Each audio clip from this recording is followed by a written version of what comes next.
जनाब बाबा ग्रुप के साढ़े बड़े उचेचे परौने जनाब तशरीफ लै ने सुहेल मोका साहब उन्होंने जी आया नूं आख रहे हैं। जनाब भिंडर साहब भी नाल मौजूद ने तो जनाब वाला असीं इन्हां नाल थोड़ी बहुत गल भी करांगे। इन्हों जी आया नूं।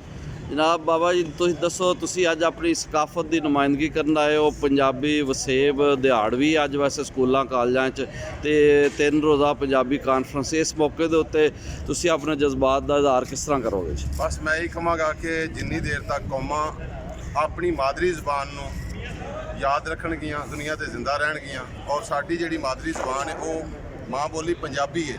ਅਸੀਂ ਪੰਜਾਬੀ ਹਾਂ। ਕਲਚਰ, ਸਕਾਫਤ, ਰਹਿਤਲ ਬੈਠਲ, ਬੋਲ ਚਾਲ ਜਿਹੜਾ ਹੈ ਅਸੀਂ ਪੰਜਾਬੀ ਰੱਖਾਂਗੇ ਤੇ ਦੁਨੀਆ ਦੇ ਉੱਤੇ ਪੰਜਾਬੀਆਂ ਦਾ ਨਾਂ ਹੈ ਤੇ ਇਸ ਤੋਂ ਵੱਧ ਕੇ ਹੋਵੇਗਾ। ਇਸ ਵਾਸਤੇ ਜਿੰਨਿਆਂ ਸਾਡੇ ਇਹਨਾਂ ਦੋਸਤਾਂ ਨੇ ਪ੍ਰਬੰਧ ਕੀਤਾ ਹੈ, ਅਸੀਂ ਸਾਰਿਆਂ ਨੂੰ ਬਹੁਤ ਬਹੁਤ ਮੁਬਾਰਕਾਂ ਤੇ ਵਧਾਈਆਂ ਦਿੰਦੇ ਹਾਂ ਕਿ ਇਹ ਬਹੁਤ ਚੰਗਾ ਕੰਮ ਹੈ। ਅਗਰ ਤੁਸੀਂ ਚਾਹੁੰਦੇ ਜੇ ਪਾਕਿਸਤਾਨ ਕੀ ਮੁਲਕ ਦੇ ਵਿੱਚ ਕੀ ਦੁਨੀਆ ਤੇ ਅਮਨ ਹੋਵੇ ਤੇ ਪੰਜਾਬੀ ਆਪਣੀ ਸਕਾਫਤ, ਕਲਚਰ ਤੇ ਆਪਣੇ ਅਸਲ ਵੱਲ ਆ ਜਾਣ। ਜੀ ਬਹੁਤ ਵਧੀਆ ਜੀ, ਬਹੁਤ ਵਧੀਆ ਜੀ। Say no to division of Punjab, say no to division of Punjabi. Punjab ते पंजाबी दी वंड ना मंजूर।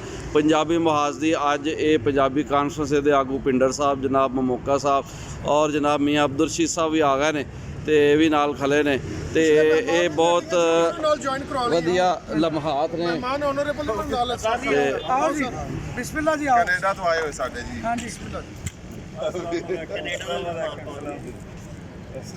जी सरदार जी तुसीं जरा नाल खले हो आओ जाओ। जी। सरदार जी आओ माता जी आओ नाल खले हो जी। आ जाओ जी आओ ਤੁਹਾਡਾ ਸਵਾਗਤ ਹੈ ਜੀ, ਤੁਹਾਡਾ ਸ਼ੁਕਰੀਆ। आओ जी आ जाओ सरदार जी कैनेडा तो आए ने ते पंजाबी मुहाज दी अज वर्ल्ड पंजाबी कानफ्रेंस का पहला दिहाड़ है। इफ्तिताही सैशन जड़ा ना हुण थोड़ी देर शुरू हो जाएगा तो जनाबे अली सरदार जी तुसी इस मौका दे उत्ते पंजाबियां दे हवाले नाल की उन्हां नूं सुनेहा दिओगे?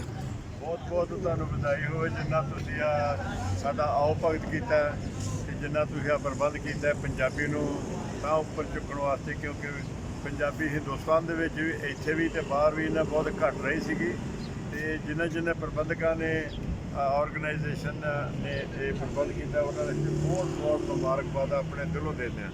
बहुत वधिया, थैंक यू सो मच। बहुत वधिया जी, बहुत वधिया जी।